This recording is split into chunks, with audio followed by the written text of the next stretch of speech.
േക്കുമുള്ള ജനപ്രവാഹങ്ങൾ കൂടി വന്നാൽ 2-3 ലക്ഷം പേരുടെ സ്ഥാനമാറ്റം ഇതുകൊണ്ട് വിഭജനം അവസാനിക്കുമെന്നാണ്. വാസ്തവത്തിൽ 10 കോടിയോളം പേർ അഭയാർത്ഥികളായി. 10 കോടിയോളം പേർ കിഴക്കൻ പഞ്ചാബിൽ നിന്ന് പടിഞ്ഞാറൻ പഞ്ചാബിലേക്കും, പടിഞ്ഞാറൻ പഞ്ചാബിൽ നിന്ന് കിഴക്കൻ പഞ്ചാബിലേക്കും ഡൽഹിയിലേക്കും മനുഷ്യർ വന്നുകൊണ്ടേയിരുന്നു. എല്ലാ ട്രെയിനുകളും കുത്തി നിറയ്ക്കപ്പെട്ട നിലയിൽ വന്നു. ഓരോ ട്രെയിനിലും ജീവനുള്ളിടത്തേക്കാൾ കൂടുതൽ മനുഷ്യരുടെ ശവശരീരങ്ങൾ ഉണ്ടായിരുന്നു. ഡൽഹിയിലെ എല്ലാ ഇടങ്ങളും അഭയാർത്ഥികളാൽ തിങ്ങി നിറയപ്പെട്ടു. ശവശരീരങ്ങൾ ചെതറിക്കിടക്കുന്ന തെരുവുകൾ ഡൽഹിയിൽ സാർവത്രികമായി. നെഹ്റു ഗാന്ധിയെ കാണാൻ വരുമ്പോൾ വളരെ ക്ഷുഭിതനായിട്ടാണ് നെഹ്റു വരുന്നത്. ഗാന്ധി ചോദിച്ചു, താങ്കൾ ആരോടാണ് ക്ഷോഭിക്കുന്നത്? നെഹ്റു പറഞ്ഞു, ഞാൻ എന്നോട് തന്നെ ക്ഷോഭിക്കുന്നു. ഇത്രയും അകമ്പടികളോടെ, സുരക്ഷാ സംവിധാനങ്ങളോടെ ഈ രാജ്യത്ത് സഞ്ചരിക്കേണ്ടി വരുന്നതിൽ ഞാൻ ലജ്ജിക്കുന്നു. ഞാൻ എന്നോട് തന്നെ ക്ഷോഭിക്കുന്നു എന്ന് ഗാന്ധി അതിനിടയിൽ പ്രവർത്തിച്ചുകൊണ്ടേ. സെപ്റ്റംബർ 12-ന് ഗോൾവൾക്കർ, RSSന്റെ തലവനായ ഗോൾവൾക്കർ ഗാന്ധിജിയെ കാണാനെത്തി. ഡൽഹിയിലെ കലാപങ്ങളിൽ RSSന് പങ്കുണ്ട് എന്ന കാര്യത്തെക്കുറിച്ച് ഗാന്ധി ഗോൾവൾക്കറോട് ചോദിച്ചു. ഗോൾവൾക്കർ പറഞ്ഞു, ഞങ്ങൾ ഹിന്ദുക്കളുടെ രക്ഷയ്ക്ക് വേണ്ടി നിലകൊള്ളുന്ന ഒരു സംഘടനയാണ്. മുസ്ലിങ്ങളെ കൊല്ലുന്നതിൽ ഞങ്ങൾ വിശ്വസിക്കുന്നില്ല, അതിന് ഞങ്ങൾ എതിരാണ്. ഗാന്ധി അദ്ദേഹത്തോട് പറഞ്ഞു, എങ്കിൽ താങ്കൾ അത്തരത്തിലൊരു പ്രസ്താവന നൽകണം. മുസ്ലിങ്ങളെ കൊല്ലുന്നത് ഞങ്ങളുടെ ലക്ഷ്യമല്ല, ഹിന്ദുക്കളുടെ സംരക്ഷണമാണ് ഞങ്ങളുടെ ലക്ഷ്യം. ഗോൾവൾക്കർ തന്ത്രപരമായ ഒരു മറുപടിയാണ് ഗാന്ധിയോട് പറഞ്ഞത്, ആ പ്രസ്താവന താങ്കൾക്കിറക്കാം. പിറ്റേന്ന് RSSന്റെ ഒരു ശാഖ ഗാന്ധി സന്ദർശിച്ചു.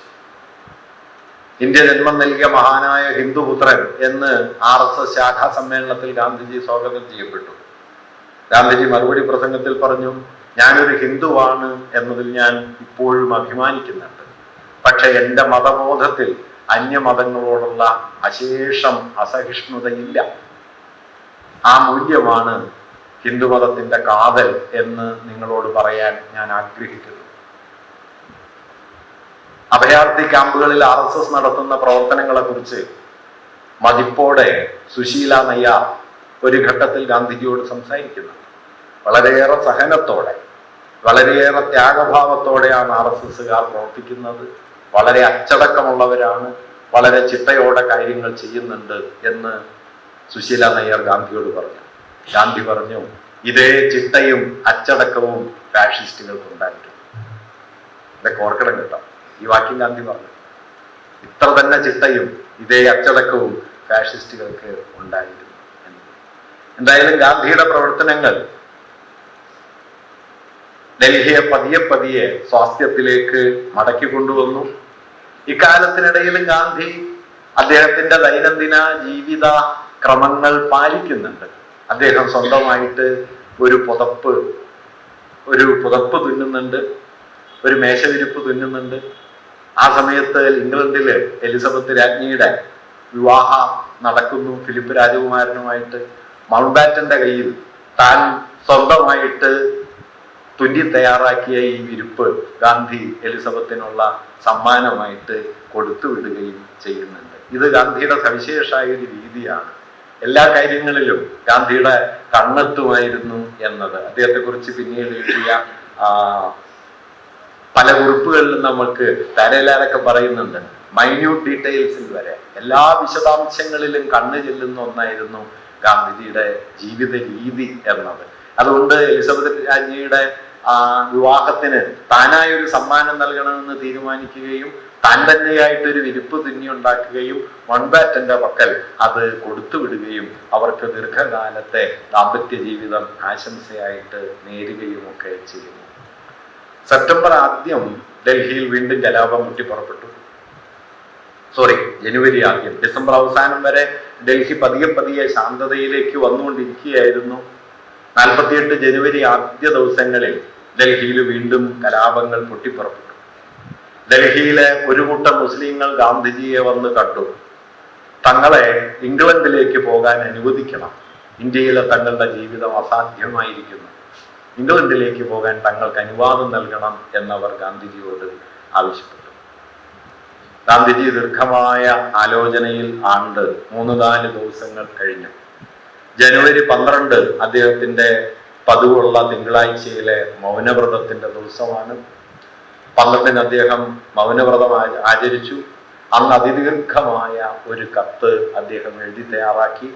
അന്ന് വൈകുന്നേരത്തെ പ്രാർത്ഥനാ യോഗത്തിൽ അത് വായിക്കാനായിട്ട് സുശീല നയ്യാരോട് ആവശ്യപ്പെട്ടു. അതിലാണ് ഗാന്ധിജി പ്രഖ്യാപിച്ചത്, നാളെ രാവിലെ മുതൽ ഞാൻ അന്തിമ നിരാഹാരം ആരംഭിക്കുന്നു. ഡൽഹി ശാന്തമാകാതെ താൻ നിരാഹാരം പിൻവലിക്കുന്നതല്ല.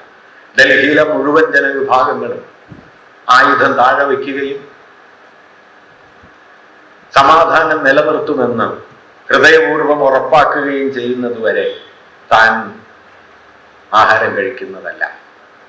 ഗാന്ധിയുടെ 78 വയസ്സ് പിന്നിട്ട 50-40 താഴെ മാത്രം തൂക്കമുള്ള അസ്ഥിയേത് തൊലിയേത് എന്ന് തിരിച്ചറിയാൻ വയ്യാത്ത മട്ടിൽ പരിക്ഷീണനായി കഴിഞ്ഞ ഒരു മനുഷ്യൻ വീണ്ടും നിരാഹാരത്തിലേക്ക് കടക്കുന്നു എന്നത് ലോകം വളരെ വേദനയോടെയാണ് കേട്ടത്.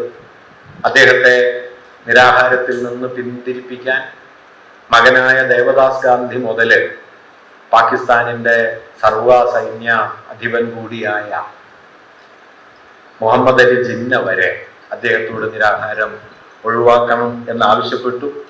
ഗാന്ധി വഴങ്ങിയില്ല. ഗാന്ധി സെപ്റ്റംബർ 13-ന് നിരാഹാരം ആരംഭിച്ചു. അപ്പോ അറിയുമായിരുന്നില്ലെങ്കിലും ഗാന്ധിയോടൊപ്പം ആ 4 ദിവസങ്ങളിലും നെഹ്റു മാത്രമല്ല, RG മൂറിനെ പോലുള്ള പാശ്ചാത്യർ വരെ നിരാഹാരം അനുഷ്ഠിച്ചു.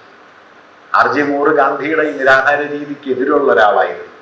അദ്ദേഹം പറയുന്നത്, സാമൂഹിക കാര്യങ്ങളിൽ, രാഷ്ട്രീയ കാര്യങ്ങളിൽ തീരുമാനമെടുക്കുന്നതിന് നിരാഹാരം പോലുള്ള സമരരൂപങ്ങൾ ആവിഷ്കരിക്കുന്നത് തീർത്തും അയുക്തികമാണ് എന്ന് കരുതിയിരുന്ന ഒരാളാണ്. രാഷ്ട്ര വ്യവഹാരത്തിൽ നിരാഹാരത്തിനൊന്നും ഒരു ഇടവുമില്ല, നിയമവാഴ്ചയ്ക്കാണ് അവിടെ ഇടമുള്ളത് എന്ന് കരുതുന്ന ലിബറൽ ജനാധിപത്യത്തിന്റെ പ്രതിനിധികളിൽ ഒരാളായ ഒരു രാഷ്ട്രീയ ചിന്തകനായിരുന്നു RG മൂർ.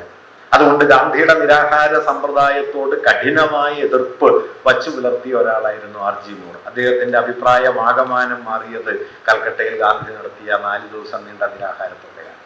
ഒരു നിയമത്തിനും പിടിച്ചു നിർത്താൻ കഴിയാതിരുന്ന, ഒരു സൈന്യത്തിനും പിടിച്ചു നിർത്താൻ കഴിയാതിരുന്ന കൽക്കട്ടയിലെ കൊടിയ കലാപത്തെ തന്റെ ധാർമ്മിക ബലം കൊണ്ട്, ആ ധാർമ്മിക ബലം നൽകിയ ശേഷി കൊണ്ട് താൻ നടത്തിയ നിരാഹാരത്തിന്റെ ശക്തിയിൽ പിടിച്ചു കെട്ടിയ ഗാന്ധിജിയെ അത്ഭുതത്തോടെയാണ് RG മൂർ കണ്ടത്. അതോടെ ഗാന്ധിയുടെ നിരാഹാരത്തോടുള്ള RG മൂറിന്റെ ഭിന്നാഭിപ്രായം അവസാനിച്ചു എന്ന് മാത്രമല്ല, ജനുവരി 13-ന് ഗാന്ധിജി നിരാഹാരം അനുഷ്ഠിക്കുന്ന സമയത്ത് അദ്ദേഹം ഗാന്ധിജിയോ മറ്റാരെങ്കിലുമോ അറിയാതെ ഗാന്ധിജിയോടൊപ്പം RG മൂർ നിരാഹാരം അനുഷ്ഠിക്കുന്നുണ്ട്, പട്ടേൽ നെഹ്റു നിരാഹാരം അനുഷ്ഠിക്കുന്നുണ്ട്, നൂറുകണക്കിന് ആളുകൾ നിരാഹാരം അനുഷ്ഠിക്കുന്നുണ്ട്. അവസാനം 18-ാം തീയതി നിരാഹാര സത്യാഗ്രഹം പിൻവലിച്ച സമയത്ത് ആണ് ഗാന്ധിജി അറിയുന്നത് RG മൂറിനെ പോലൊരാൾ നിരാഹാരം അനുഷ്ഠിക്കുന്നുണ്ടെന്ന്. ഉടനെ തന്നെ അദ്ദേഹം ചെയ്യുന്ന കാര്യം, നിരാഹാരത്തിൽ നിന്ന് പിൻവാങ്ങേണ്ടത് പടിപടിയായിട്ടാണ്, ഒറ്റയടിക്ക് ഭക്ഷണം കഴിച്ചുകൂടാ എന്ന കാര്യം RG മൂറിനെ ധരിപ്പിക്കണം, അല്ലെങ്കിൽ അദ്ദേഹത്തിന്റെ ആരോഗ്യത്തെ അത് ഗുരുതരമായി ബാധിക്കും എന്ന് തന്റെ അനുയായികളിൽ ഒരാളെ പറഞ്ഞ് ചട്ടം കെട്ടുകയും RG മൂറിനെ ആ കാര്യം എത്തിക്കുകയും ചെയ്തു. RG മൂർ ഭയത്തോടെ പറയുന്നുണ്ട്, അല്പം മദ്യം കഴിച്ച് അതിനു മുമ്പ് തന്നെ ഞാൻ നിരാഹാരം അവസാനിപ്പിച്ചിരുന്നു എന്ന് RG മൂർ അതേക്കുറിച്ച് പറയുകയും ചെയ്യുന്നു. ഇങ്ങനെ 5 ദിവസം നീണ്ട നിരാഹാരത്തോടെ സെപ്റ്റംബർ 13 മുതൽ 18 വൈകുന്നേരം വരെ നീണ്ടു നിന്ന 18 ഉച്ചയ്ക്ക് 12:15-നാണ് ഗാന്ധി നിരാഹാരം അവസാനിപ്പിക്കുന്നത്. ആ നിരാഹാരത്തോടെ ഡൽഹി അതുവരെ ഉണ്ടായിരുന്ന സംഭീതമായ അവസ്ഥയിൽ നിന്ന് പുറത്തു കടന്നു. 2 ലക്ഷത്തിലധികം പേർ ഒപ്പിട്ട ഒരു പ്രതിജ്ഞയാണ് ഗാന്ധിയുടെ മുമ്പിൽ അക്കാലത്ത് എത്തിയത്. തങ്ങൾ ഡൽഹിയുടെ സമാധാനം സംരക്ഷിക്കാൻ ദൃഢപ്രതിജ്ഞരാണ് എന്നും ഡൽഹി കലാപത്തിലേക്ക് ഇനി വഴുതി വീഴില്ല എന്നും എല്ലാ വിഭാഗങ്ങളിൽപ്പെട്ട ആളുകളും ഗാന്ധിജിക്ക് ഉറപ്പ് നൽകുന്നുണ്ട്. ഹിന്ദു മഹാസഭ, RSS, മുസ്ലിം ലീഗ്, സിഖുകാര്, മുസ്ലിം സമുദായത്തിൽപ്പെട്ട ആളുകൾ, ഇവരെല്ലാം ചേർന്ന് വലിയൊരു വിഭാഗം ആളുകൾ ഒരുമിച്ച് വന്നതിന് ശേഷമാണ് 18-ന് ഉച്ചയ്ക്ക് 12:15-ന് ഗാന്ധി അവസാനത്തെ നിരാഹാരം പിൻവലിക്കുന്നത്. ഈ അവസാന നിരാഹാരമാണ് ഒരർത്ഥത്തിൽ ഗാന്ധിജിയെ കൊല്ലുകയല്ലാതെ മറ്റൊരു മാർഗവും മുന്നിലില്ല എന്ന അന്തിമമായ തീരുമാനത്തിലേക്ക് ഗോഡ്സെയെയും അതുപോലെ അവരുടെ കൂടെ ഉണ്ടായിരുന്ന ഹിന്ദു തീവ്രവാദികളെയും എത്തിച്ചത്. വാസ്തവത്തിൽ ഗാന്ധിയുടെ നിരാഹാരം മാത്രമാണ് പ്രകോപനം എന്ന് പറഞ്ഞുകൂടാ. കാരണം ഗാന്ധി വധശ്രമം നേരിടുന്നത് 1948 ജനുവരി 20 ആദ്യമായിട്ടല്ല. ഇന്ത്യയിൽ 6 തവണ ഗാന്ധിക്കെതിരായ വധശ്രമങ്ങൾ നടന്നിട്ടുണ്ട്. അതിലൂടെ ഗാന്ധിജിയെക്കെതിരെ നേരെ ഗ്രനേഡ് എറിയാനും പിന്നീട് ഗാന്ധിയെ വെടിവെച്ചു കൊല്ലാനുമുള്ള ചുമതല ബഡ്ഗയെ ഏൽപ്പിച്ചു. ഗോപാൽ ഗോഡ്സെയും നാരായണ ആപ്തെയും മന്ദിരത്തിന്റെ ഈ പുൽമൈതാനത്തിന്റെ 4 ഭാഗങ്ങളിലായി നിന്ന് ഗ്രനേഡുകൾ എറിഞ്ഞ് അന്തരീക്ഷത്തിൽ ആകമാനം കോലാഹലം ഉണ്ടാക്കണമെന്നും ഗാന്ധിജിയെ വെടിവെച്ചതിന് ശേഷം ഇവരെല്ലാവരും അവിടെ നിന്ന് ഏതെല്ലാം വഴികളിലൂടെ രക്ഷപ്പെടണം എന്നുമുള്ള പദ്ധതികളൊക്കെ തയ്യാറാക്കി. പ്രാർത്ഥനായോഗം തുടങ്ങുന്നതിന് മുമ്പ് ഇവരെല്ലാം എത്തിച്ചേർന്നു. പിന്നിലെ മുറിയില്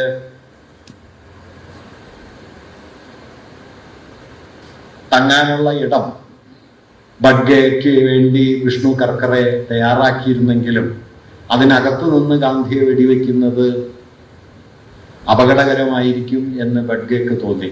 താൻ മാത്രം പിടിക്കപ്പെടും എന്ന് അദ്ദേഹത്തിന് തോന്നുകയും അദ്ദേഹം അകത്തു നിന്ന് വെടിവെക്കുന്നതിന് പകരം മൈതാനത്ത് നിന്ന് ഗാന്ധിക്കെതിരെ ബോംബെറിയാം എന്ന് തീരുമാനിക്കുകയും തൻ്റെ കയ്യിലുള്ള കൈത്തോക്ക് രണ്ടും ആപ്തെയും ഗോഡ്സെയും അവിടേക്ക് വന്ന കാറിന്റെ പിൻസീറ്റിൽ കൊണ്ടുപോയി മാറ്റിവെക്കുകയുമാണ് ചെയ്തത്. പഹ്വ ബോംബെറിഞ്ഞെങ്കിലും പിന്നാലെ ബോംബെറിയേണ്ടിയിരുന്ന ദിഗംബർ ബഡ്ഗയ്ക്ക് ബോംബെറിയാൻ മനസ്ഥൈര്യം വന്നില്ല. ബഡ്ഗെ ബോംബെറിയാതായതോടെ നാരായണ ആപ്തെയും അതുപോലെ തന്നെ ഗോപാൽ ഗോഡ്സെയും ഗ്രനേഡുകൾ എറിയാൻ അവർക്ക് പറ്റാതെ പോയി. പുറമേ ഏറ്റവും പുറകില് ഗ്രനേഡ് പൊട്ടുന്നത് കേട്ട്, ഗ്രനേഡല്ല കോട്ടൺ സ്ലാബ് എന്ന് പറയുന്ന ചെറിയ ഒരു സ്ഫോടക വസ്തു പൊട്ടുന്നത് കേട്ട് ആളുകളെല്ലാം പ്രാർത്ഥനായോഗത്തിൽ നിന്ന് തിരിഞ്ഞു നോക്കിയപ്പോൾ ഗാന്ധി കരുതിയത് അത് പട്ടാളക്കാരോ മറ്റോ പരിശീലനം നടത്തുന്നതിന്റെ ശബ്ദമാണ്. ഗാന്ധിജി ആ സദസ്സിനോട് പറഞ്ഞു, ഒന്നുമില്ല, പ്രത്യേകിച്ച് ഒന്നുമില്ല, അവിടെ വളരെ സാധാരണമാണ്, നിങ്ങൾ ഇവിടെ ശ്രദ്ധിക്കൂ. എന്നിട്ട് അദ്ദേഹം പറയുന്നുണ്ട്, ഇത്ര ചെറിയ കാര്യത്തിന് നിങ്ങൾ പരിഭ്രമിച്ചാല് വലുതെന്തെങ്കിലും വന്നാൽ നിങ്ങൾ എന്താണ് ചെയ്യുക എന്ന് പറയുകയും എല്ലാവരും അദ്ദേഹത്തെ വീണ്ടും ശ്രദ്ധിക്കുകയും പ്രാർത്ഥനായോഗം തടസ്സമില്ലാതെ നടക്കുകയുമാണ് ചെയ്തത്. അങ്ങനെ 20ന്റെ ശ്രമം അലസിപ്പോയി. അന്ന് രാത്രി കാൺപൂർ വഴി അലഹബാദും വഴി ആപ്തെയും ഗോഡ്സെയും പൂനെക്ക് മടങ്ങി. മറ്റെല്ലാവരും പല വഴികളിലൂടെ പൂനെയിലേക്ക് മടങ്ങി. ഈ മടക്കത്തിനിടയിൽ ഒരു കാര്യം കൂടി ഉള്ളത്, ജനുവരി 14, 17 തീയതികളിൽ ഗാന്ധി വധത്തിന്റെ 1ാം ശ്രമത്തിന് മുമ്പ് ദിഗംബർ ബഡ്ഗെ, നാരായണ ആപ്തെ എന്നിവരും വിഷ്ണു കർക്കറയും മദൻലാൽ പക്വയും സവർക്കറെ ചെന്ന് കാണുന്നുണ്ട്. അക്കാര്യം ദിഗംബർ ബഡ്ഗെ പിന്നീട് മാപ്പുസാക്ഷിയായി തീർന്ന സമയത്ത് ബഡ്ഗെ ഇക്കാര്യം വിശദീകരിച്ച് മൊഴി കൊടുക്കുന്നുണ്ട്. തങ്ങൾ കാണാൻ പോയിരുന്നു, 2 വട്ടം കാണാൻ ചെന്നു.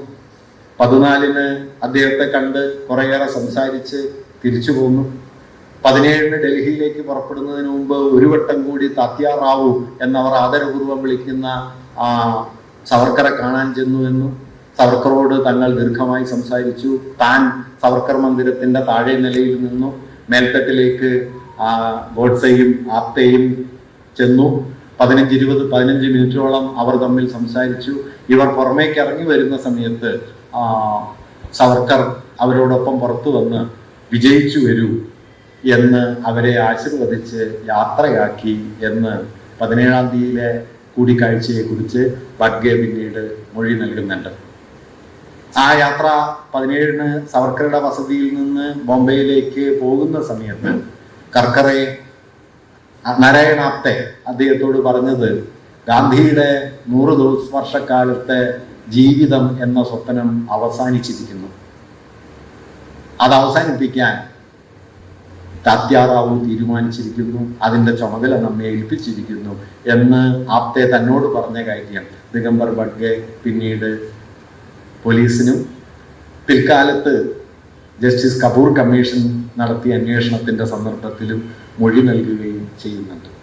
ഒന്നാം ശ്രമം പരാജയപ്പെട്ടതിന് ശേഷം ഗാന്ധിയുടെ വധത്തിന് വേണ്ടി ഇവർ രണ്ടാമത്തെ ശ്രമം നടത്തി. ഒന്നാമത്തെ ശ്രമത്തെ ഗാന്ധി ഗൗരവത്തോടെ തന്നെ കണ്ടിരുന്നു. പലരും കണ്ടത് ഏതോ അഭയാർത്ഥികളിൽപ്പെട്ട ആരോ ചെറിയൊരു പടക്കം പോലെ എന്തോ പൊട്ടിച്ച് ഗാന്ധിയുടെ പ്രാർത്ഥനായോഗം അലോസരപ്പെടുത്താൻ ശ്രമിച്ചതാണ്. ഏതോ വിവേകമില്ലാത്തൊരു ചെറുപ്പക്കാരൻ്റെ കാട്ടിക്കൂട്ടലാണ്, മേനി നടിക്കലാണ് അത് എന്ന് തൻ്റെ അനുയായികളിൽ ഒരാൾ തന്നോട് പറഞ്ഞ സമയത്ത് ഗാന്ധി ഒരു വാക്യം പറയുന്നുണ്ട്, "Can't you see that there is a deep conspiracy?" വളരെ ആഴമുള്ള ഒരു ഗൂഢാലോചന അതിലുണ്ട് എന്ന് നിങ്ങൾക്ക് കാണാൻ കഴിയുന്നില്ലേ എന്ന് ഗാന്ധിജി അതേക്കുറിച്ച് ചോദിക്കുന്നുണ്ട്. ഗൂഢാലോചന ഉണ്ട് എന്ന് ഗാന്ധിജിക്ക് അറിയുമായിരുന്നു. തൻ്റെ ജീവനെ ലക്ഷ്യം വച്ച് വലിയ ശ്രമങ്ങൾ നടക്കുന്നുണ്ട് എന്ന കാര്യത്തിൽ ഗാന്ധിജിക്ക് സംശയമൊന്നും ഉണ്ടായിരുന്നില്ല. ജാനുവരി 23 സുഭാഷ് ചന്ദ്രബോസിന്റെ ജന്മദിനമാണ്. അദ്ദേഹത്തെ ഗാന്ധിജി അനുസ്മരിക്കുന്നുണ്ട്. ഗാന്ധിയുടെ വലിയ എതിരാളിയായിരുന്നു സുഭാഷ് എന്ന് നമുക്കറിയാം. ഗാന്ധിയുടെ സ്ഥാനാർത്ഥിയായ പട്ടാഭി സീതാരാമയ്യയെ കോൺഗ്രസ് പ്രസിഡന്റ് തെരഞ്ഞെടുപ്പിൽ പരാജയപ്പെടുത്തി പ്രസിഡന്റായി. ഗാന്ധിജിയുടെ സ്ഥാനാർത്ഥി പരാജയപ്പെട്ടതോടെ ഗാന്ധി കോൺഗ്രസ് പ്രവർത്തനത്തിൽ നിന്ന് പിൻവാങ്ങുകയും സമ്മർദ്ദം മൂലം സുഭാഷിനെ രാജിവെക്കേണ്ടി വരികയും ഒക്കെ ചെയ്ത ഒരു ചരിത്രം അതിന്റെ പശ്ചാത്തലത്തിലുണ്ട്. പക്ഷെ ഇതൊക്കെ നിലനിൽക്കുമ്പോഴും നമ്മൾ ഓർക്കേണ്ട ഒരു കാര്യം, ഗാന്ധിജിയെ ഫാദർ ഓഫ് നേഷൻ എന്ന് വിളിക്കുന്നത് സുഭാഷാണ്. അന്നത്തെ രാഷ്ട്രീയ വിയോജിപ്പുകൾക്കൂടെ ഒരു അടിസ്ഥാനം കൂടിയാണ് കേട്ടോ. ഗാന്ധിയുടെ വലിയ വിമർശകനായിരുന്നു ടാഗോർ. ഗാന്ധിജിയെ മഹാത്മാവ് എന്ന് വിളിച്ചത് ടാഗോറാണ്. ടാഗോറിനെ ഗുരുദേവ് എന്ന് വിളിക്കുന്നത് ഗാന്ധിജിയാണ്. ഇവരൊക്കെ വലിയ എതിരാളികളായിരുന്നു. ഇതിനിടയിലും ഈ വലിയ ഹൃദയബന്ധങ്ങൾ അവര് സൂക്ഷിക്കുകയും ചെയ്തിരുന്നു. 1948 ജനുവരി 27 ഡൽഹിയിൽ അക്കൊല്ലം നടക്കില്ല എന്ന് കരുതിയ ഒരു മതസമ്മേളനം ഖോജ ഖുദ്ബുദ്ദീന്റെ സ്മാരകത്തിലുള്ള മെഹ്റുലിയിലെ വാർഷിക സമ്മേളനം കലാപാന്തരീക്ഷത്തിൽ നടക്കില്ല എന്നാണ് കരുതിയിരുന്നത്. ഗാന്ധിയുടെ പ്രധാനപ്പെട്ട ഡിമാൻഡുകളിൽ ഒന്ന് തന്നെ ഈ ഖോജ ഖുദ്ബുദ്ദീൻ സ്മാരകത്തിലെ വാർഷിക യോഗം സമ്മേളനം നടക്കണം എന്നതായിരുന്നു. മുസ്ലിങ്ങളുടെ പ്രധാനപ്പെട്ട ഒരു വാർഷിക സമ്മേളനമാണ്. ആ സമ്മേളനം നടക്കുന്നുണ്ട്. ഗാന്ധി അതിന് ആശംസകൾ നേരുന്നുണ്ട്. പിന്നെ ഗാന്ധി 2 ആവശ്യങ്ങളാണ് തൻ്റെ നിരാഹാര സമയത്ത് ഉന്നയിച്ചിരുന്നത്. അതിൽ ഒന്ന് വളരെ പ്രസിദ്ധമാണ്. പാകിസ്ഥാന് തിരിച്ചു കൊടുക്കേണ്ടതായ 55 കോടി റുപ്യ കൊടുക്കേണ്ടതില്ല എന്ന് ഇൻഡോ പാക് യുദ്ധത്തിന്റെ സമയത്ത് ഇന്ത്യ ഗവൺമെന്റ് തീരുമാനിച്ചതിനെതിരെ ആണ് ഗാന്ധി ഒരു നിലപാടെടുത്തത്. അത് തിരിച്ചു കൊടുത്തേ പറ്റും എന്നത്. 2, മുസ്ലിങ്ങളുടെ പള്ളികളും അതുപോലെ പ്രാർത്ഥനാലയങ്ങളും കൈയടക്കിയത് മുഴുവൻ അവർക്ക് മടക്കി നൽകണം എന്ന് ഗാന്ധിജി ആഗ്രഹിച്ചിരുന്നു. തങ്ങളുടെ ആരാധനാലയങ്ങൾ പാകിസ്ഥാനിൽ ധാരാളമായി മുസ്ലിങ്ങൾ കൈയടക്കിയിട്ടുണ്ട് എന്ന് അഭയാർത്ഥികൾ ഗാന്ധിയോട് പറയുന്നുണ്ട്. ഗാന്ധിജി പറഞ്ഞ മറുപടി, ഒരു തിന്മയുടെ പരിഹാരം മറ്റൊരു തിന്മയല്ല, അതുകൊണ്ട് നിങ്ങൾ അത് മടക്കി കൊടുക്കണം. 55 കോടി റുപ്യ കൊടുക്കാൻ എന്നത് ഒരു ജെന്റിൽമാൻ എഗ്രിമെന്റ് ആണ്. അത് ഒരു തർക്കത്തിന്റെ പേരിൽ മാറ്റിവെക്കാവുന്നതല്ല എന്ന് ഗാന്ധിജി പറയുകയും ചെയ്യുന്നുണ്ട്. ഈ 2 മുദ്രാവാക്യങ്ങളും പിന്നെ അടിസ്ഥാനപരമായി വർഗീയത അവസാനിപ്പിക്കുക, വർഗീയ ലഹള അവസാനിപ്പിക്കുക എന്നതായിരുന്നു. 29 ഞാൻ നേരത്തെ പറഞ്ഞതുപോലെ ഗാന്ധിജി ധാരാളം പ്രവർത്തനങ്ങളിൽ ഏർപ്പെട്ടു. കിഷോരിലാൽ മഷ്റൂവാലയ്ക്ക് ഒരു കത്ത് അദ്ദേഹം എഴുതുന്നുണ്ട്. അത് പോസ്റ്റ് ചെയ്യുന്നതിനെ കുറിച്ച് മനുവിനെ ഓർമ്മിപ്പിക്കുന്നുണ്ട്. അപ്പൊ മനു ഗാന്ധിയോട് പറയുന്നുണ്ട്, വാർത്തയിൽ എത്തുമ്പോൾ കിഷോരിലാൽ മഷ്റൂവാലയെ നേരിട്ട് കാണാമല്ലോ എന്ന് പറയുന്നുണ്ട്. അപ്പോഴും ഗാന്ധി പറയുന്നുണ്ട്, അന്ന് ആരാണ് ബാക്കിയുണ്ടാവുക എന്ന് നമുക്ക് ആർക്കാണ് അറിയുക എന്ന കാര്യം. ഏതാണ്ട് 1948 ജനുവരിയിൽ ഉടനീളം തൻ്റെ മരണത്തെക്കുറിച്ച് ഏറിയും കുറഞ്ഞും ഗാന്ധിജി പറഞ്ഞുകൊണ്ടേയിരിക്കുന്നുണ്ട്. രാത്രിയിൽ ഏറ്റവും ഒടുവിലായി ദേവദാസ് ഗാന്ധി കാണാനെത്തി. ദേവദാസ് ഗാന്ധിയോട് ഗാന്ധി ധാരാളമായി സംസാരിച്ചു. ഞാൻ നേരത്തെ പറഞ്ഞ കഠിനമായ ചുമ വന്നു, ക്ഷീണിതനായിരുന്നു, ഉറങ്ങിക്കൊള്ളൂ എന്ന് പറഞ്ഞ്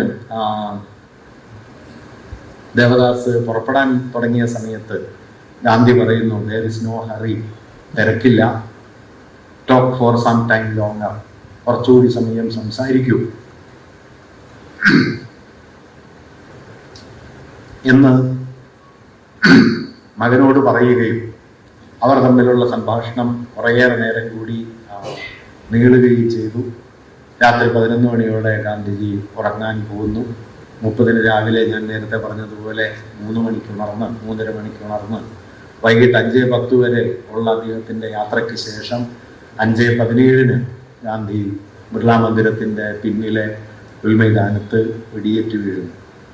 രാജ്മോഹൻ ഗാന്ധി, ഒരുപക്ഷെ ഞാൻ അതേക്കുറിച്ച് വായിച്ചതിൽ ഏറ്റവും ഗംഭീരമായ വിവരണം രാജ്മോഹൻ ഗാന്ധിയുടേതാണ്. അവസാന നിമിഷത്തെക്കുറിച്ച് ഞാൻ ആ ഭാഗം അതുപോലെ തന്നെ വായിക്കാം. A haste to pray, a hush on entering holy ground, a scene of the eternal, line of fellow worshippers, a gesture of goodwill, ruled elbows, a smell of attack, the ring of 3 bullets, God, God, possibly a silent God, forgive them, loving hands underneath earth, moisture, grass, the open sky, rays from the dipping sun, a perfect death,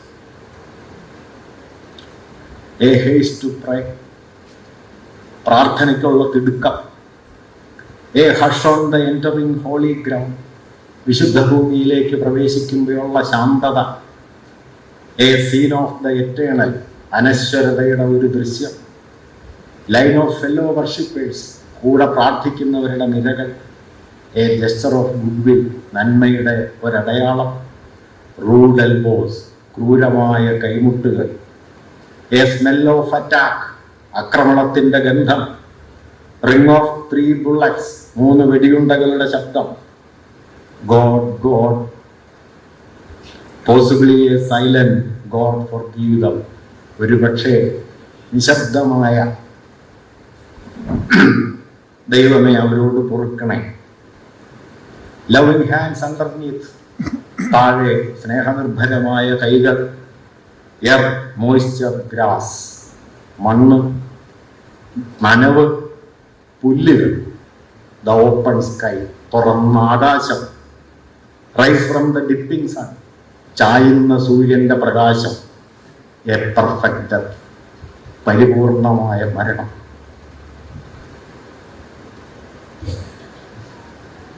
അങ്ങനെയാണ് ഗാന്ധിയുടെ മരണത്തെ അദ്ദേഹത്തിന്റെ ചെറുമകൻ കൂടിയായ രാജ്മോഹൻ ഗാന്ധി എഴുതിയിട്ടുള്ളത്. ഇതിൽ അവസാന വാക്യം വളരെ ഗംഭീരമായ ഒന്നാണെന്ന് ഞാൻ കരുതുന്നു. A perfect death. ഒരാൾക്ക് എങ്ങനെയാണ് മരിക്കാൻ കഴിയുക? മരണത്തെക്കുറിച്ച് നമ്മുടെ വലിയ കവികളിൽ ഒരാളായ T.S. Eliot ഒരിടത്ത് പറയുന്നുണ്ട്, life in death and death in life എന്ന് പറയും. നമ്മൾ ജീവിച്ചിരിക്കുകയും എന്നാൽ മരിച്ചതിനേക്കാൾ ഉപയോഗശൂന്യമായി തീരുകയും ചെയ്യുന്ന ജീവിതം ആവർത്തിക്കുകയും ചെയ്യും. ചിലർ ജീവിച്ചിരിക്കുന്നു എന്ന് അവർ പോലും അറിയുന്നുണ്ടാവില്ല. അതാണ് ഡെത്ത് ഇൻ ലൈഫ്. മറിച്ച് ചിലർ തങ്ങളുടെ മരണം കൊണ്ട് തങ്ങൾ ജീവിച്ച ജീവിതത്തെക്കാൾ വലിയ ജീവിതത്തിലേക്ക് പ്രവേശിക്കും. ഒരു രക്തസാക്ഷി ജീവിക്കുന്ന അങ്ങനെയാണ്. അയാൾ തന്റെ ജീവിതം കൊണ്ട് ജീവിച്ചതിനേക്കാൾ വലിയ ജീവിതം അയാൾ തന്റെ മരണം കൊണ്ട് ജീവിക്കും. കുരിശേറിയ ക്രിസ്തു അങ്ങനെയായിരുന്നു.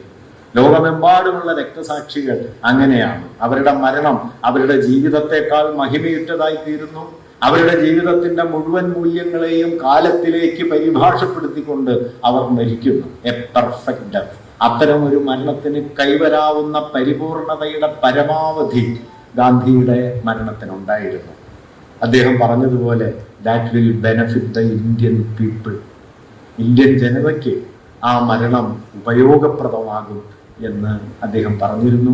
ഒരുപക്ഷെ ആ മരണം കൊണ്ടാണ് ഡൽഹി കലാപത്തിന്റെ പിടിയിൽ നിന്ന് എന്നേക്കുമായി പുറത്തു വരികയും ഇളകിക്കൊണ്ടിരുന്ന ഒന്നാമത്തെ മന്ത്രിസഭ ഉറയ്ക്കുകയും ഡൽഹിയിലെ ഭരണ സംവിധാനങ്ങൾക്ക് സ്ഥിരത വരികയും പിന്നീട് ഏതാണ്ടൊരു 30 വർഷമെങ്കിലും 3 പതിറ്റാണ്ടിലധികമെങ്കിലും മതനിരപേക്ഷവും ജനാധിപത്യപരവുമായ ഒരു ഭരണ സംവിധാനത്തിന്റെ അടിത്തറ ഒരുങ്ങുകയും ചെയ്തത് ഗാന്ധിയുടെ ചോരയുടെ ബലത്തിലാണ് എന്നതാണ് ആ മരണത്തിന്റെ മഹിമ.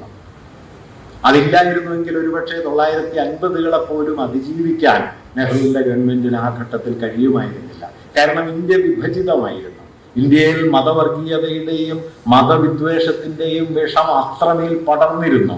മുസ്ലിം വിരോധം ആഴത്തിൽ വേരുപിടിച്ചു കഴിഞ്ഞിരുന്നു. അതിനെ മുഴുവൻ റദ്ദാക്കിക്കൊണ്ട് സാഹോദര്യത്തിന്റെ, മൈത്രിയുടെ, മനുഷ്യ സ്നേഹത്തിന്റെ സമുന്നതമായ ഒരു പ്രകാശ ഗോപുരത്തെ ആ ഇരുട്ടിൽ പടുത്തുയർത്താൻ ഗാന്ധിയുടെ മരണത്തിന് കഴിയും. അതായിരുന്നു ആ മരണത്തിന്റെ മഹിമ എന്നത്. അങ്ങനെ മരണം കൊണ്ട് ഗാന്ധി അദ്ദേഹം തന്നെ പറഞ്ഞതുപോലെ that will benefit the Indian people, Indian ജനതയ്ക്ക് അത് പ്രയോജനപ്രദമാണ്. ഇതായിരുന്നു ഗാന്ധിയുടെ കൊലയിലേക്ക് ഹിന്ദുത്വത്തെ നയിച്ചത്. ഗാന്ധിയുടെ കൊല ഗോഡ്സെ നടത്തിയ ഒരു കൊലയല്ല, ഗാന്ധിയുടെ കൊല ഹിന്ദുത്വം നടത്തിയ ഒരു കൊലയാണ്, ഹൈന്ദവ വർഗീയതയുടെ കൊലയാണ്. അത് നിഷേധിക്കാൻ ഗോഡ്സെ അടക്കം പലരും ശ്രമിച്ചിട്ടുണ്ട്. പക്ഷെ നാം മറന്നുകൂടാത്ത ഒരു കാര്യം, അത് ഗോഡ്സെ എന്ന ഒരാളുടെ കൊലയല്ല. എൻ ഗോപീഷൻ ഗംഭീരായിട്ട് എഴുതിയിട്ടുണ്ട്, സവർക്കർ എന്ന കൈത്തോക്കിൽ നിന്ന് പുറപ്പെട്ട വെടിയുണ്ടയാണ് ഗോഡ്സെ എന്ന്. സവർക്കർ ഒരാളുടെ പേരല്ല. 1931 അദ്ദേഹം എഴുതിയ ഗ്രന്ഥമാണ് Savarkar, Hindutva, essentials of Hinduism. ഒരു മതത്തെ രാഷ്ട്രീയ സംഘാടനത്തിന്റെയും അധികാരാർജനത്തിന്റെയും അടിസ്ഥാനമാക്കി മാറ്റി മതവിദ്വേഷത്തിലൂടെ ഒരു രാഷ്ട്ര സംവിധാനത്തെ കെട്ടിപ്പടുക്കാം എന്ന് കരുതിയതിന്റെ ഗംഭീരമായ ഒരു പ്രകാശനമായിരുന്നു വാസ്തവത്തിൽ 1923 ഹിന്ദുത്വ എന്ന ശ്രമം, ഹിന്ദുത്വ എന്ന ഗ്രന്ഥം.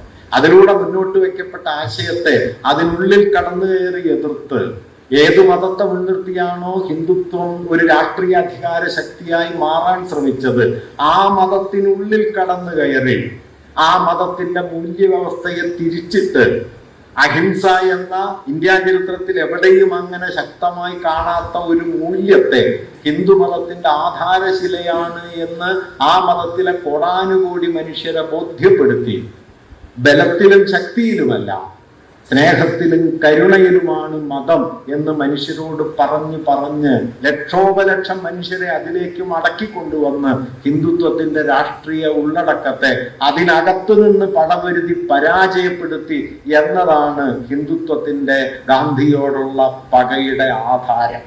അതൊരു മതരാഷ്ട്രത്തിന്റെ സംസ്ഥാപനത്തെ 4 പതിറ്റാണ്ട് കാലത്തേക്കെങ്കിലും ഗാന്ധി ചെറുത്തു എന്നതാണ് ഗാന്ധിയോടുള്ള വിദ്വേഷത്തിന്റെ അന്തിമമായ കാരണം. അതുകൊണ്ട് ആസൂത്രിതമായ ശ്രമത്തിലൂടെ സവർക്കർ രൂപപ്പെടുത്തുന്നത് പ്രത്യയശാസ്ത്രത്തിന്റെ പിന്തുണക്കാരായ ആളുകൾ ചേർന്ന്, നടത്തിപ്പുകാരായ ആളുകൾ ചേർന്ന് ഗാന്ധിജിയെ കൊലപ്പെടുത്തുകയാണ് ചെയ്തത്. ഗാന്ധി വധത്തിൽ പ്രതികളായിട്ടുള്ള 9 പേരുണ്ടായിരുന്നു. ഒന്നാമത്തെ പ്രതി നാഥുറാം വിനായക് ഗോഡ്സെയാണ്, രണ്ടാമത്തേത് നാരായണ ആപ്തെയാണ്, മൂന്നാം പ്രതി വിഷ്ണു കർക്കറെ എന്ന ആളാണ്, നാലാമത്തെ പ്രതി 1948 ജനുവരി 20 ഗാന്ധിയുടെ പ്രാർത്ഥനാ യോഗത്തിൽ ബോംബെറിഞ്ഞ മദൻലാൽ പക്വ എന്ന ആളാണ്, അഞ്ചാം പ്രതി ബഗ്ഗയുടെ സഹചാരിയായിരുന്ന, അദ്ദേഹത്തിന്റെ പണിക്കാരനായിരുന്ന നിരക്ഷരനായ ശങ്കർ കിസ്തയ്യ എന്ന ഒരാളാണ്, ആറാമത്തെ പ്രതി ഗോഡ്സെയുടെ സഹോദരൻ ഗോപാൽ ഗോഡ്സെ, ഏഴാം പ്രതിയാണ് സവർക്കർ, എട്ടാം പ്രതിയാണ് വധത്തിനായി ഉപയോഗിച്ച തോക്ക് തയ്യാറാക്കി കൊടുത്ത ഡോക്ടർ പർച്ചുറെ എന്നാണ്, ഒമ്പതാമത്തെ പ്രതിയായി മാപ്പുസാക്ഷിയായി മാറിയത് ദിഗംബർ ബഡ്ഗെ. ഈ 9 പേരാണ് ഗാന്ധി വധക്കേസിലെ പ്രതികളായി തീർന്നത്. കുറ്റവിചാരണയ്ക്ക് ശേഷം ഗോഡ്സെയെയും നാരായണാപ്തെയും തൂക്കിക്കൊല്ലാൻ വിധിച്ചു. ആത്മചരൺ എന്നു പേരായ ജഡ്ജിയാണ് വിചാരണ നടത്തിയത്. വേണ്ടത്ര തെളിവുകൾ ലഭ്യമല്ല എന്നതുകൊണ്ട് സവർക്കറെ ആ കോടതി കുറ്റവിമുക്തനാക്കി. വിഷ്ണു കർക്കറയെയും ഗോപാൽ ഗോഡ്സെയെയും അതുപോലെ തന്നെ ശങ്കർ കിസ്തയ്യെയും പർച്ചുറയെയും ജീവപര്യന്തം ശിക്ഷയ്ക്ക് വിധിച്ചു. അപ്പീൽ കോടതി നിരക്ഷരനായ ശങ്കർ കിസ്തയ്യെ വെറുതെ വിടുകയാണ് ചെയ്തത്. പർച്ചുറയെയും പിന്നീട് അപ്പീൽ പോയി ശിക്ഷയിൽ നിന്ന് ഇളവ് വാങ്ങി. സവർക്കറാണ് വിട്ടയക്കപ്പെട്ട ഒരാൾ. ഞാൻ അതുകൂടി പറഞ്ഞ് ഇത് അവസാനിപ്പിക്കാം. എന്തായിരുന്നു സവർക്കറും ഗാന്ധി വധവും തമ്മിലുള്ള ബന്ധം? ഇന്ന് സവർക്കർ അനുയായികളും ഹിന്ദുത്വവാദികളും പറയുന്ന ഒരു കാര്യം സവർക്കറെ കോടതി വിട്ടയച്ചതാണ് എന്നതാണ്. കോടതി വിട്ടയച്ചു എന്നുള്ളത് ശരിയാണ്. കാരണം സവർക്കർക്കെതിരായി 1948 ജനുവരി 14 ജനുവരി 17 തങ്ങൾ സവർക്കറെ പോയി കണ്ടിരുന്നു എന്ന് ദിഗംബർ ബഡ്ഗെ മൊഴി നൽകിയിട്ടുണ്ട്. ആ മൊഴിയെ പിന്തുണയ്ക്കുന്ന തെളിവുകൾ പിന്നീട് പുറത്തു വരികയുണ്ടായി. നിർഭാഗ്യവശാൽ പിന്നീട് പുറത്തു വന്നു എന്ന് പറയുന്നത് 1948 മാർച്ച് 4 പോലീസിന് കൊടുത്ത മൊഴിയിൽ സവർക്കറുടെ ബോഡി ഗാർഡായിരുന്ന അപ്പാറാവു കസർ എന്ന രാമചന്ദ്ര അപ്പാറാവു കസർ എന്ന അദ്ദേഹത്തിന്റെ ബോഡി ഗാർഡും അതുപോലെ തന്നെ ഗജാനൻ ദൽമെ എന്നു പേരായ അദ്ദേഹത്തിന്റെ സെക്രട്ടറി ഈ മാർച്ച് 4 കൊടുത്ത മൊഴിയിൽ പറഞ്ഞ കാര്യം 948 ജനുവരി 14 17 അതുപോലെ പിന്നീട് 23 24 ഈ ദിവസങ്ങളിൽ ഗോഡ്സെയും ആപ്തയും സവർക്കറെ കണ്ടിട്ടുണ്ട്. നിർഭാഗ്യവശാൽ ഈ മാർച്ച് 4 മൊഴി ഡൽഹിയിലെ വിചാരണ കോടതിയിൽ എത്തിയില്ല.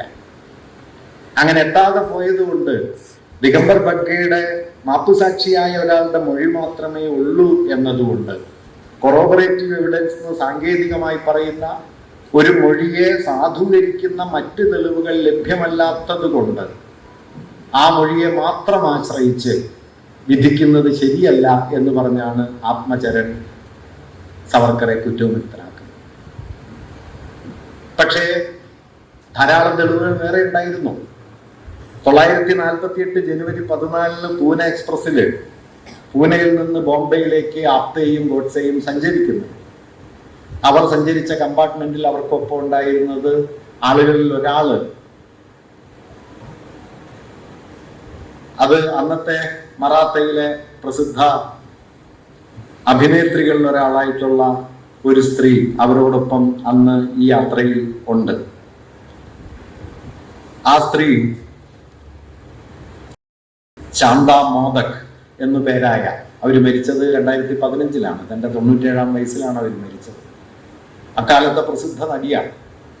അവരുമായിട്ട് ആപ്തെ സൗഹൃദത്തിലാവുകയും ദാദറിൽ സ്റ്റേഷനിൽ ഇറങ്ങിയിട്ട് ശാന്ത മോദക്കിന്റെ സഹോദരൻ കൊണ്ടുവന്ന കാറിൽ അവരോടൊപ്പം ഈ ഗോഡ്സെയും അതുപോലെ തന്നെ നാരായണ ആപ്തയും സഞ്ചരിക്കുകയും ചെയ്യുന്നുണ്ട്. അതിന് കാരണം ദാദറിൽ നിന്ന് ശാന്താമോദക്കിന്റെ വീട്ടിലേക്കുള്ള വഴിയിൽ ശാന്താമോദക്കിന്റെ വീടിന്റെ തൊട്ടടുത്ത വീടാണ് സവർക്കർ സദൻ. അവരുടെ മൊഴിയുണ്ട്. ആ മൊഴി ഞാനൊന്ന് വായിക്കാം. കാരണം ഇതൊക്കെ ചരിത്രത്തിൽ വരേണ്ടതാണ്. കാരണം ഒരുപക്ഷെ കുറച്ച് കഴിയുമ്പോൾ തുടക്കത്തിൽ പറഞ്ഞതുപോലെ, ഗോപാൽജി പറഞ്ഞതുപോലെ, ഇദ്ദേഹം രാഷ്ട്രപിതാവായി കൂടായികയില്ല. അതുകൊണ്ട് അപ്പം ഇത് വായിക്കാൻ ചിലപ്പോൾ അവസരം ഉണ്ടാവില്ല, രാജ്യദ്രോഹാവും. അതുകൊണ്ട് എളുപ്പം വായിക്കാം. ശാന്താമോദക്കിന്റെ പ്രസ്താവന: My brother's house and the Savarkar Sadan are situated on the same road and on the same side of the road. There is an open space between the two houses. If one comes from towards the Dadar railway station and turns into the road, the house in which my brother lives comes first and Savarkar Sadan thereafter. The two houses would be on the right hand side of the road. We pass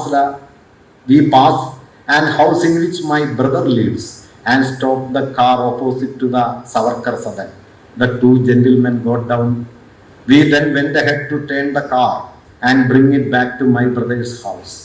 I saw the two gentlemen heading towards the Savarkar Sadan. I identified both these gentlemen in an identification parade held before a magistrate at Bombay. I first saw them on the 14th January 1948, then in the identification parade, and now in court. I had not seen them otherwise on any other occasion.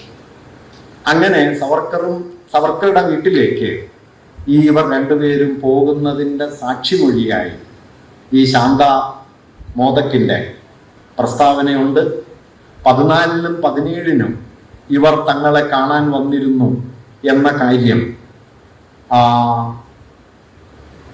Apparao കസറും Gajanan ദാൽമേയും March 4 മൊഴി കൊടുക്കുന്നുണ്ട്. പിൽക്കാലത്ത് ഇതേക്കുറിച്ച് വളരെ വിസ്തരിച്ച് അന്വേഷിച്ച, 965 കഴിഞ്ഞ് ഇതേക്കുറിച്ച് വിസ്തരിച്ച് അന്വേഷിച്ച ജസ്റ്റിസ് ജീവൻലാൽ കപൂർ കമ്മീഷൻ, ആ കമ്മീഷൻ ഇവർ രണ്ടുപേരുടെയും മൊഴി വിശദമായി പരിശോധിച്ചതിന് ശേഷം കമ്മീഷൻ റിപ്പോർട്ടിൽ പറയുന്ന കാര്യം ഇതാണ്: All this shows that people who were subsequently involved in the murder of Mahatma Gandhi were all congregating some time or the other at the Savarkar Sadan and sometimes had long interviews with Savarkar. It is significant that Karkare and Madanlal visited Savarkar before they left for Delhi, and Apte and Godse visited him both before the bomb was thrown and also before the murder was committed, and on each occasion they had long discussions. ഇത് justice Jeevanlal Kapoor കമ്മീഷന്റെ റിപ്പോർട്ടിലുള്ളതാണ്. രാമചന്ദ്ര അപ്പാറാവു കസർ കൊടുക്കുന്ന പ്രസ്താവനയിൽ പറയുന്ന കാര്യം ഇതാണ്: On or about 13th or 14th January 1948, Karkare came to Savarkar with a Punjabi youth, Madanlal Pakwa. Punjabi youth, and they had an interview with Savarkar for about 15 or 20 minutes. On or about 15th or 16th, Apte and Godse had an interview with Savarkar at 9:30 p.m. After about a week or so, that means on 23 or 24, maybe on 23rd or 24th January 1948, Apte and Godse again came to Savarkar and had a talk with him at about 10 or 10:30 a.m. for about half an hour. Gajanan Dalme പറയുന്ന മൊഴിയിലാണ്: In the first week of January 48, Karkare and a Punjabi refugee boy came to see Savarkar, and they both had an interview with Savarkar for about half an hour or 45 minutes. Neither of them came to see Savarkar again. Apte and Godse came to see Savarkar about the middle of the January 1948 late at night. Last time that Bagge paid a visit to Savarkar was the last week of December 47. ഇതിൽ നിന്നാണ് Jeevanlal Kapoor commission എത്തിച്ചേരുന്ന നിഗമനം: ഗാന്ധി വധത്തിൽ ഉൾപ്പെട്ട ഗോഡ്സെ, നാരായണ ആപ്തെ, ദിഗംബർ ബഗ്ഗെ, കർക്കറെ, മദൻലാൽ പക്വ, ഈ 5 പേർ സവർക്കറെ പലവട്ടം കാണുകയും സവർക്കറുമായി പലതരത്തിൽ സംഭാഷണത്തിൽ ഏർപ്പെടുകയും ഗാന്ധിക്കെതിരെ പാളിപ്പോയ ബോംബേർ നടത്തുന്നതിന് 4 ദിവസം മുമ്പ് 14-നും 17-നും അവർ സവർക്കറുമായി സംഭാഷണത്തിൽ ഏർപ്പെടുകയും ചെയ്തിട്ടുണ്ട്. ഗാന്ധിജിയെ കൊല്ലുന്നതിന് മുമ്പ് 23-നോ 24-നോ നാരായണ ആപ്തെയും ഗോഡ്സെയും വീണ്ടും സവർക്കറുമായി കൂടിക്കാഴ്ച നടത്തുകയും ഇതിനിടയിൽ വിജയീ ഭവ എന്ന അനുഗ്രഹം ഒരിക്കൽ അദ്ദേഹത്തിൽ നിന്ന് കിട്ടുന്നുണ്ട്. മറ്റൊരിക്കലാകട്ടെ, ഞാൻ നേരത്തെ പറഞ്ഞതുപോലെ ഗാന്ധിയുടെ 100 വർഷത്തെ ജീവിതം എന്ന മോഹം അവസാനിക്കാറായി എന്ന പ്രസ്താവന സവർക്കറുടേതായി ലഭിച്ചു എന്ന് ആപ്തെ പറയുകയും ചെയ്യുന്നു. ഈ തെളിവുകളെല്ലാം കൂട്ടിയിണക്കി 1965 ഗാന്ധിയുടെ വധം മുൻകൂട്ടി അറിയാമായിരുന്നു എന്ന ഒരു വാർത്ത ഗോപാൽ ഗോഡ്സെക്ക് സ്വീകരണം നൽകുന്നതുമായി ബന്ധപ്പെട്ട് ഉയർന്നു വന്ന സമയത്ത് അത് വലിയ കോലാഹലായ പശ്ചാത്തലത്തിലാണ് ഇന്ത്യ ഗവൺമെന്റ് ഗാന്ധി വധത്തെക്കുറിച്ച് അന്വേഷിക്കാനായിട്ട് ഒരു കമ്മീഷനെ നിയോഗിക്കുന്നത്. ജസ്റ്റിസ് ജീവൻലാൽ കപൂർ കമ്മീഷൻ വരുന്നു. അദ്ദേഹം വിശദമായി തെളിവുകളെല്ലാം സമാഹരിക്കുന്നു. ഈ സമാഹരണം ഏതാണ്ട് 1 വർഷത്തിലധികം നീണ്ട പരിശോധനയ്ക്ക് ശേഷം അദ്ദേഹത്തിന്റെ നിരീക്ഷണം, റിപ്പോർട്ടിലെ പ്രധാനപ്പെട്ട നിരീക്ഷണം ഇതാണ്: all these facts taken together were destructive of any theory other than the conspiracy to murder by Savarkar and his group.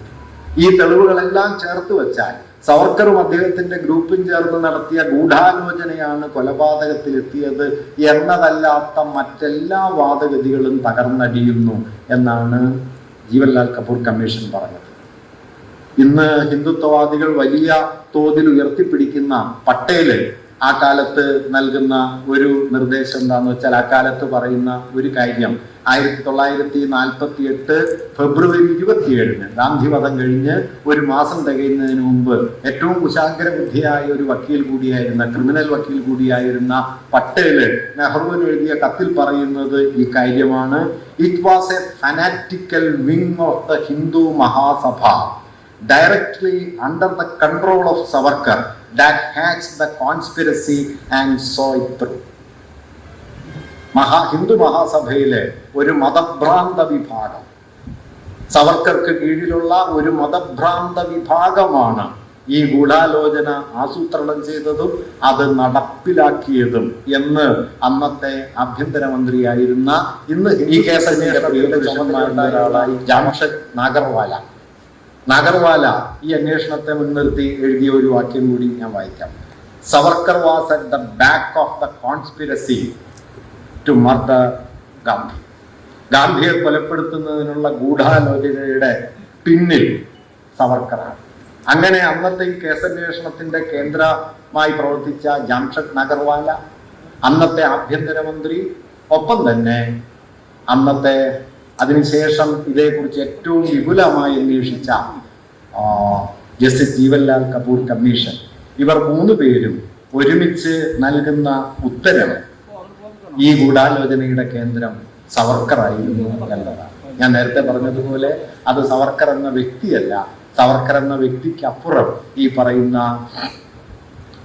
ഹിന്ദുത്വത്തിന്റെ രാഷ്ട്രീയ ആശയത്തെ, അതിൻ്റെ രാഷ്ട്രസങ്കല്പത്തെ ഗാന്ധി എന്ന മനുഷ്യൻ എങ്ങനെയാണ് തൻ്റെ ഈ ദുർബലമായ ശരീരം കൊണ്ട്, മല പോലെ ഉയർന്നു നിൽക്കുന്ന ആത്മബലം കൊണ്ട് ഹിന്ദുത്വത്തിൻ്റെ ഈ അക്രമ ലോകത്തെ അദ്ദേഹം ഒറ്റക്ക് ചെറുത്തു നിന്നത് എന്നത്. ആ ചെറുത്തുനിൽപ്പിന് അദ്ദേഹം കൊടുത്ത വലിയ വിലയാണ് 1948 ജനുവരി 30 ഉയർന്നു കേട്ടത് എന്നുകൂടി നാം ഓർക്കണം. സവർക്കർ ഇതിന്റെ മറുപുറത്തുള്ള ഒരാളായിരുന്നു. 1911 ജൂണിലോ മറ്റോ അദ്ദേഹം ആൻഡമാനിലെത്തുന്നു. എ.ജി. നൂറാനി അദ്ദേഹത്തിന്റെ മാപ്പപേക്ഷകളുടെ ചരിത്രം എഴുതുമ്പോൾ 1913 എഴുതിയ അദ്ദേഹത്തിന്റെ 2ാമത്തെ മാപ്പപേക്ഷയിൽ തന്നെ 1911 തന്റെ ആദ്യത്തെ മാപ്പപേക്ഷയെ കുറിച്ച് പരാമർശിക്കുന്നുണ്ട്. അതിനർത്ഥം 1911 ജൂണിലെത്തിയ ആൻഡമാനിലെത്തിയ സവർക്കർ 6 മാസം തികയും മുമ്പ്, ആ വർഷം അവസാനിക്കുന്നതിന് മുമ്പ് തന്നെ മാപ്പപേക്ഷ ബ്രിട്ടീഷ് ഗവൺമെന്റിന് സമർപ്പിച്ചു എന്നതാണ്. പിന്നീട് 1913 നവംബർ 14, 1914 ഒക്ടോബറിൽ, 1917 ഒക്ടോബറിൽ, 1920 മാർച്ച് 20, 1921 ഓഗസ്റ്റ് 19, 22 ജൂലൈ 4, ഇങ്ങനെ 7 തവണ സവർക്കർ മാപ്പ് എഴുതുന്നുണ്ട്. ഈ മാപ്പപേക്ഷകളെല്ലാം നിങ്ങൾക്ക് സവർക്കറുടെ ഒരു സിമ്പതൈസർ കൂടിയായ വിക്രം സമ്പത്ത് 2 വോള്യങ്ങളിലായി എഴുതിയ ബൃഹത്തായ ജീവചരിത്രത്തിന്റെ അനുബന്ധമായി കാണാവുന്നതാണ്. ഇതുകൂടാതെ അദ്ദേഹത്തിന്റെ പത്നി 2 തവണ അദ്ദേഹത്തിന് വേണ്ടി ബ്രിട്ടീഷ് ഗവൺമെന്റിന് മാപ്പപേക്ഷ നൽകി 1921-22 കാലത്ത്. സവർക്കറുടെ മാപ്പപേക്ഷ തീർന്നില്ല കേട്ടോ. ഗാന്ധി വധക്കേസിൽ താൻ പ്രതിയാക്കപ്പെട്ടേക്കും എന്ന് തോന്നിയ സന്ദർഭത്തിൽ 1948 ഫെബ്രുവരി 22 അദ്ദേഹം ഗവൺമെന്റിന്, ഇന്ത്യ ഗവൺമെന്റിന് മാപ്പപേക്ഷ നൽകി. അതിൽ അദ്ദേഹം പറഞ്ഞത്, എന്നെ കേസിൽ നിന്ന് ഒഴിവാക്കിയാൽ എല്ലാ തരത്തിലുള്ള രാഷ്ട്രീയ പ്രവർത്തനങ്ങളിൽ നിന്നും സമുദായ പ്രവർത്തനങ്ങളിൽ നിന്നും ഞാൻ എന്നേക്കുമായി പൂർണ്ണമായി പിൻവാങ്ങാം എന്നാണ്. അങ്ങനെ മാപ്പപേക്ഷകളുടെ ഒരു സുദീർഘ ചരിത്രം ഒരു ഭാഗത്തുണ്ട്. മറുഭാഗത്ത് ഗാന്ധിജിയെ പോലെ ഒരു മനുഷ്യനുണ്ട്. നിങ്ങൾ പറയുന്നത് ആരും കേൾക്കുന്നില്ലെങ്കിൽ തനിയെ നടക്കുക എന്ന് ഉറച്ചു വിശ്വസിക്കുകയും ആ തനിയെ നടക്കുന്നതിൻ്റെ ആത്മബലം കൊണ്ട് വിഭജിതമായ ഒരു രാജ്യത്തിന്റെ മുകളിൽ വന്നു വീഴാനിരുന്ന കൊടിയ മതഭ്രാന്തിനെ തൻ്റെ ധാർമ്മിക ശേഷി കൊണ്ട് ചെറുത്തു നിൽക്കുകയും ചെയ്ത ഒരാളായിരുന്നു ഗാന്ധി. അതുകൊണ്ട് ഗാന്ധിയുടെ വിപരീത പദം എന്ന് സവർക്കറെ കുറിച്ച് പറയുന്നത് വ്യക്തി എന്ന നിലയിലല്ല, 2 ജീവിത വീക്ഷണങ്ങൾ, 2 രാഷ്ട്രസങ്കല്പങ്ങൾ, 2 പ്രത്യയശാസ്ത്രങ്ങൾ എന്ന നിലയിലാണ്. ഒന്ന് വെറുപ്പിന്റെയും വിദ്വേഷത്തിന്റെയും വിഭജനത്തിന്റെയും ആക്രമത്തിന്റെയും പ്രത്യയശാസ്ത്രമായിരുന്നു. ഗാന്ധി സ്നേഹത്തിന്റെയും സാഹോദര്യത്തിന്റെയും കരുണയുടെയും സമഭാവത്തിന്റെയും മൂല്യങ്ങൾ കൊണ്ട് ഒരു രാഷ്ട്രത്തെ പുനഃസംഘടിപ്പിക്കാൻ കഴിയുമോ എന്ന് നിരന്തരം ആരായുകയും ആ അന്വേഷണത്തിൽ തൻ്റെ ജീവിതത്തെ തന്നെ ബലിയാക്കി നൽകുകയും ചെയ്തു. ആ ബലിയുടെ ഓർമ്മയാണ് വാസ്തവത്തിൽ നാം ഇന്ന് അതിനുവേണ്ടിയാണ് ഒത്തുകൂടിയിട്ടുള്ളത്. ഞാൻ ഗോപിയുടെ കവിത ഒരു ഭാഗം ഒരിക്കൽ കൂടി വായിച്ചുകൊണ്ട് ഞാനിത് അവസാനിപ്പിക്കാം. ആ കവിതയ്ക്ക് അങ്ങനെ വലിയൊരു പ്രാധാന്യമുണ്ട് എന്ന് കരുതുന്നത് കൊണ്ടാണ് ഞാൻ ഒരിക്കൽ കൂടി ഇത് വായിക്കാം എന്ന് പറയുന്നത്. ഞാൻ ഈ പറഞ്ഞതിൻ്റെ എല്ലാം ആകത്തുകയിൽ ഈ കവിത നിങ്ങൾ ഒരിക്കൽ കൂടി കേൾക്കണം. 1948 ജനുവരി 30. 1948 ജനുവരി 30. ആ ശവശരീരം നോക്കി ജവഹർലാൽ ചുവരിൻ ചാരിയിരുന്നു. തെറ്റിയിരിക്കുന്ന കണ്ണട മനു നേരെയാക്കി വെച്ചു. ജീവിച്ചിരിക്കുമ്പോൾ സാധിക്കാത്ത പരിപൂർണതയിൽ പുറത്ത് മുദ്രാവാക്യങ്ങൾ മുഴങ്ങുന്നുണ്ട്. മിക്കവാറും ഗാന്ധി അമരനായിരിക്കുന്നു എന്നാകും. മരിച്ച ഗാന്ധിക്ക് ഭാഷയുടെ ചികിത്സ. വയറ് നിറഞ്ഞ ഒരാൾ ബാക്കി വച്ച അപ്പക്കഷ്ണം പോലെ ആ മൃതശരീരം കാണപ്പെട്ടു. ആരായിരിക്കും വയറ് നിറഞ്ഞ അയാൾ? താൻ, ജിന്ന, മൗണ്ട്ബാറ്റൻ, പട്ടേൽ, റാഡ്ക്ലിഫ്. അപ്പോഴുണ്ടായ രണ്ട് പുതിയ രാജ്യങ്ങൾ. നിമിഷങ്ങൾ ഉറുമ്പുകളായി മാറിക്കൊണ്ടിരിക്കുന്നത് ജവഹർലാൽ കണ്ടു. അവർ ആ അപ്പക്കഷ്ണത്തെ വലിച്ചു കൊണ്ടുപോകാൻ പാടുപെടുന്നു. അതിലെന്താണ് അവശേഷിക്കുന്നത്? അഹിംസയുടെ മധുരം, ചർക്ക നെയ്ത നാരുകൾ, സ്നേഹത്തിന്റെ DNA. അതിലെന്താണ് അവശേഷിക്കുന്നത്? അഹിംസയുടെ മധുരം, ചർക്ക നെയ്ത നാരുകൾ, സ്നേഹത്തിന്റെ DNA. നവഖാലിയിലും ബീഹാറിലും ഒഴുകിയ ചോരപ്പുഴകളെ ആ അപ്പക്കഷ്ണം വലിച്ചെടുത്തിരുന്നു. അതിൻ്റെ ഉപ്പിലാകണം ഉറുമ്പുകളുടെ രുചി ഗവേഷണം. അതോ ദില്ലിയിൽ ഒഴുകാനിരുന്ന ചോരക്കടലിനെ ഒറ്റയ്ക്ക് തടഞ്ഞ കൈപ്പൻ വീര്യത്തിലോ? നവഖാലിയിലും ബീഹാറിലും ഒഴുകിയ ചോരപ്പുഴകളെ ആ അപ്പക്കഷ്ണം വലിച്ചെടുത്തിരുന്നു. അതിൻ്റെ ഉപ്പിലാകണം ഉറുമ്പുകളുടെ രുചി ഗവേഷണം. അതോ ദില്ലിയിൽ ഒഴുകാനിരുന്ന ചോരക്കടലിനെ ഒറ്റയ്ക്ക് തടഞ്ഞ കൈപ്പൻ വീര്യത്തിലോ? കൊലയാളി ഹിന്ദു എന്നറിഞ്ഞ ആശ്വാസത്തിൽ കസേരയിൽ മാത്രം ഇരുന്ന് ശീലിച്ച മൗണ്ട്ബാറ്റൻ അപ്പുറത്തെ ചുമര് ചാരി ഇരിക്കുന്നുണ്ട്. ഒരു കാര്യം ഓർക്കണം കേട്ടോ, ഗാന്ധിവധത്തിന്റെ വാർത്ത അറിഞ്ഞ് ആദ്യം എത്തുന്നത് ആളുകളിൽ ഒരാൾ മൗണ്ട്ബാറ്റനാണ്. കൊലയാളി ആരാണ് എന്ന് വ്യക്തമായിട്ടില്ല. കൂട്ടത്തിൽ ഒരാൾ വിളിച്ചു പറഞ്ഞു അതൊരു മുസ്ലിമാണ് എന്ന് പറഞ്ഞു. മൗണ്ട്ബാറ്റൻ അറിഞ്ഞുകൂടാരാണ്. ആ നിമിഷം പക്ഷെ മൗണ്ട്ബാറ്റൻ പറഞ്ഞു, വിഡ്ഢി, അതൊരു ഹിന്ദുവാണ്. ഇഡിയറ്റ്, ഹീസ് എ ഹിന്ദു എന്ന് പറഞ്ഞു. ആ നിമിഷം വാസ്തവത്തിൽ മൗണ്ട്ബാറ്റൻ അറിയില്ല. മൗണ്ട്ബാറ്റൻ പിന്നെ അതേക്കുറിച്ച് പറഞ്ഞത്, ഒന്നുകിൽ എനിക്ക് 4 മണിക്കൂറിന്റെ ഇടവേള കിട്ടും. കാരണം മുസ്ലിമാണ് എങ്കിൽ ആ വാർത്ത ലോകത്തിലേക്ക് എത്താൻ ചുരുങ്ങിയത് 3-4 മണിക്കൂറിന്റെ ഇടവേള എനിക്ക് കിട്ടും. ആ ഇടവേള വളരെ ആവശ്യമായിരുന്നു. മറിച്ചാണെങ്കിൽ അത് സത്യവുമാണ്. ഒരു നയതന്ത്രജ്ഞതയുടെ വലിയൊരു ആവിഷ്കാരമായിരുന്നു ആ പ്രസ്താവന. കൊലയാളി ഹിന്ദു എന്നറിഞ്ഞ ആശ്വാസത്തിൽ കസേരയിൽ മാത്രം ഇരുന്ന് ശീലിച്ച മൗണ്ട്ബാറ്റൻ അപ്പുറത്ത് ചുമര് ചാരിയിരിക്കുന്നുണ്ട്.